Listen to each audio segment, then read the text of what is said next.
안녕하세요. 언아웃꿈입니다. 오늘은 손원평 작가의 책 튜브를 바탕으로 성장, 발전, 변화를 이루는 방법에 대해 알아보려고 합니다. 손원평 작가는 실패한 사람이 다시 성공하는 이야기를 추천해 달라는, 지금 자신에게는 그런 이야기가 너무나 필요하다는 포털 사이트의 글을 읽고 튜브를 썼다고 합니다. 아무런 댓글이 달려있지 않은 글을 쓴 그 사람을 위해 이야기를 구성했다는 손원평 작가의 지필의도처럼 튜브는 실패한 중년 남자가 재기하는 과정을 그렸습니다. 튜브의 주인공 김성곤 안드레아는 연이은 사업 실패, 악화될 대로 악화된 아내와의 관계에 낙담합니다. 그리고 나아질 것 같지 않은 현실을 저주하며 자살을 시도합니다.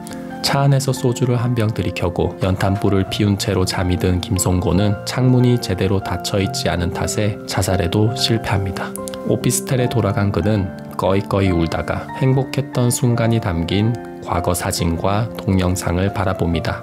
부정적인 감정에서 벗어나고 뭐라도 하기 위해서 김성곤은 배달 라이더 일을 시작합니다. 그리고 천천히 행복했던 과거의 모습을 되찾습니다. 튜브는 김성곤의 재기를 토대로 변화하는 데 필요한 기술을 우리에게 전해줍니다. 본인은 인지하지 못하지만 김성곤은 변화, 성장에 꼭 필요한 6가지 행동을 합니다. 하나씩 살펴보며 튜브가 알려주는 변화의 공식, 성공하는 방법을 들여다보겠습니다. 김성곤은 12년 전에 자신감 넘치는 자신의 사진을 물끄러미 바라보며 구부정한 자세를 바르게 하는 걸 지상과제로 삼습니다. 그는 하루에 5분만이라도 허리와 어깨를 펴자, 한 번에 1분씩 5번이라도 자세를 바르게 하자는 계획을 세웁니다. 그리고는 아침에 일어나자마자 식사 직후, 잠들기 직전에 자세를 고치는 루틴을 만듭니다. 등, 허리, 어깨를 펴는 일은 손쉬운 일입니다. 의식만 하면 1초 만에 실행할 수 있는 단순한 일입니다. 하지만 의식하지 않으면 금방 등이 구부러지고 거북목이 됩니다. 김성곤의 지상과제인 하루에 5분만 자세 바르게 하기는 단순하지만 변화의 핵심입니다. 가장 쉬운 일은 어쩌면 가장 어려운 일일지도 모릅니다.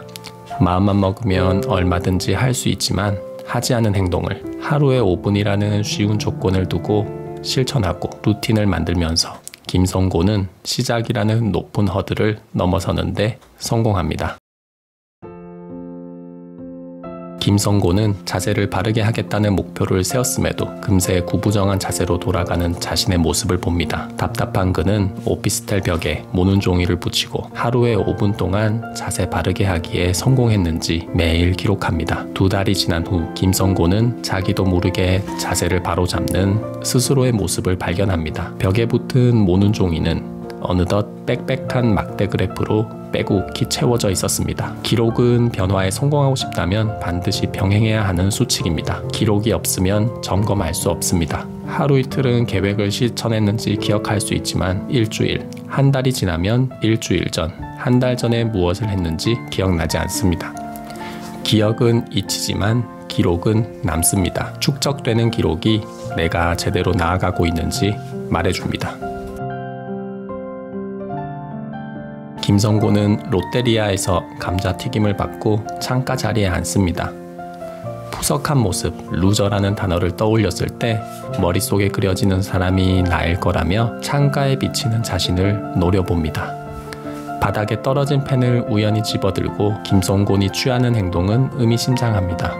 그는 쟁반에 깔린 세트 메뉴 안내 종이를 뒤집어 자신의 현재 상황을 써내려 갑니다. 나이, 사회적 위치, 빚을 쓰면서 초라한 자신의 환멸을 느끼는 김성곤은 종이를 구기기도 합니다. 하지만 자신의 상태를 끝까지 씁니다. 2달 뒤 자세 바로잡기에 성공한 그는 다시 롯데리아에 들러 세트 메뉴 안내 종이를 뒤집고 다음과 같이 변화한 모습을 씁니다.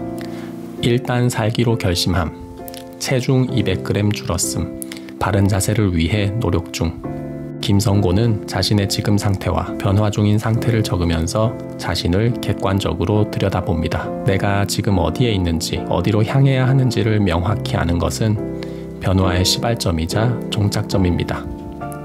내가 왜 변화가 필요하고, 변화하려면 어떻게 해야 하며, 변화가 잘 이루어지고 있는지를 점검하려면 끊임없이 내 상태를 새로 고침하면서 제3자의 눈으로 나를 응시해야 합니다. 삶이 답답하다면, 무언가에 가로막혀 있다는 느낌이 든다면 나를 들여다보세요. 내 안에 원인과 해답이 있습니다. 김성곤은 음식을 배달하는 엘리베이터 안에서 과거 피자 가게를 운영할 때 아르바이트생으로 함께 일한 진석을 만납니다. 진석에게 묘한 동질감을 느낀 김성곤은 진석의 연락처를 받고 몇 차례 만나 교류합니다. 진석은 김성곤의 오피스텔을 방문하고 김성곤은 자신의 오피스텔에서 함께 생활하자며 진석에게 제안합니다. 김성곤은 진석에게 자세를 바르게 하는 게 목표라고 말합니다. 진석은 김성곤의 모습을 카메라로 날마다 찍어주면서 변화의 과정을 기록하는 걸 도와줍니다. 진석은 진석대로 김성곤에게 영향을 받습니다. 무료한 하루를 보내는 대신 유튜버, 작곡에 도전하고 밴드를 결성하게 됩니다. 둘은 서로를 응원하고 서로에게 위로가 되어줍니다. 혼자서는 고독합니다. 아무리 재미있는 게임이라도 혼자 하면 재미없고 진귀한 술도 혼자 마시면 흥이 나지 않습니다. 변화라는 어려운 과제에 도전하기 위해서는 연대해야 합니다. 변하기 위해 애쓰는 사람을 응원하고 변하기 위해 용쓰는 나는 응원받아야 합니다. 다른 사람과 손을 맞잡으세요. 내 목표를 적극적으로 알리고 나처럼 변하려는 사람과 함께 움직이세요. 친한 친구와 함께하고 스터디 그룹에 가입하고 모임에 참여하세요. 다른 사람의 응원을 받으면 목표를 달성할 확률이 높아집니다. 김성곤은 음식을 배달하며 종종 마주치는 중년의 학원 운전기사 박시령에게 묘한 질투심과 존경심을 느낍니다. 항상 웃으며 학생들을 차에 태우는 모습, 꽃을 바라보고 있는 모습, 어떤 일이 있어도 흔들릴 것 같지 않은 미소를 짓는 박시령의 모습은 김성곤을 자극합니다. 어느 날 김성곤은 박시령에게 대뜸 다가가서 묻습니다. 어떻게 그렇게 항상 해맑으시냐고요. 박시령이 답합니다. 그냥 잘 느끼면 됩니다. 뭐든지 한 번에 한 가지씩만 하는 겁니다. 밥 먹을 땐 먹기만, 걸을 땐 걷기만, 일할 땐 일만. 그렇게 매 순간 충실하게 되면 쓸데없는 감정 소모도 줄일 수 있게 됩니다. 박시령의 말은 김성곤에게 울림을 줍니다. 김성곤은 박시령의 모습에서 자신이 되고자 하는 모습을 포착하고 그와 비슷해지기 위해 노력합니다. 이루고 싶은 목표가 있다면 이를 먼저 이루는 사람의 모습에 눈을 기울이세요. 주변에는, 온라인 세상에는 내가 바라는 것을 이룬 사람이 반드시 있습니다. 그게 사소한 일이든 거창한 일이든 그들의 모습에서 내 삶에 적용할 힌트를 얻으십시오. 배우려고 마음먹으면 책에서, 포털 사이트에서, 유튜브에서 무엇이든 배울 수 있습니다.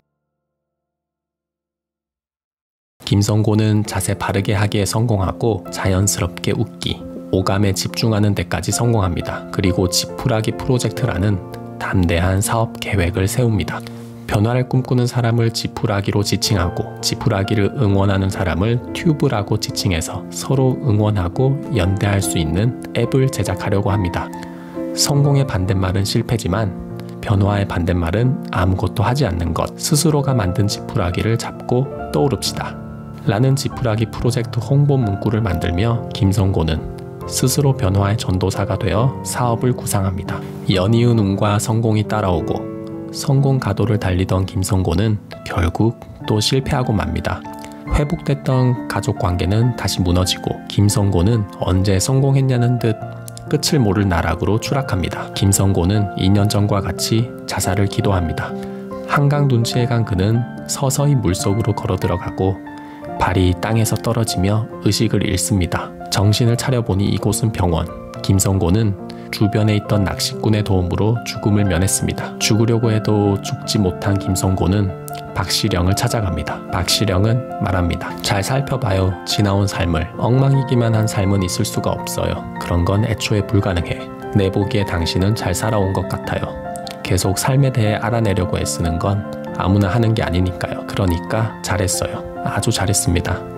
김성곤은 자신과 마찬가지로 실패한 진석을 만나 앞으로 무엇을 할지 이야기를 나눕니다.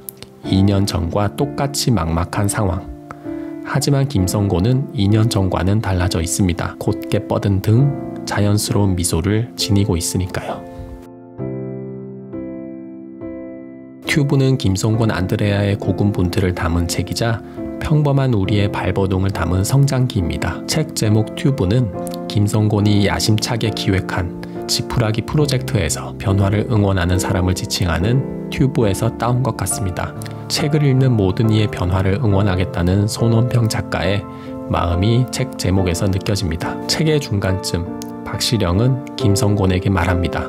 사람은 자꾸 원래대로 돌아가려는 성질이 있거든요. 돌보다 더 단단하고 완고한 게 사람이죠. 바뀌었다고 생각한 그 순간 원래 모습으로 되돌아가게 돼 있습니다. 왜? 그게 편하니까. 그 단계에서 스스로를 다잡는 사람은 정말 드물죠. 그 시간까지 온전히 겪고 나서야 비로소 원래의 자신에서 한 발자국쯤 나아간 사람이 되는 겁니다. 변화는 고통스럽습니다. 노력한들 변할 거라는 보장은 없습니다. 자칫하면 에너지, 시간 낭비만 됩니다. 게다가 변화는 참 귀찮습니다. 지금도 충분히 괜찮은데 굳이?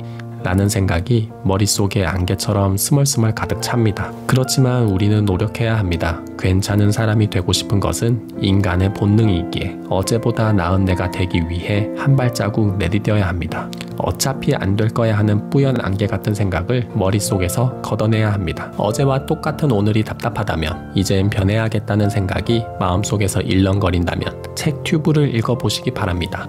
김성곤 안드레아의 모습에서 내가 나아가야 할 힌트를 얻으시기 바랍니다. 감사합니다.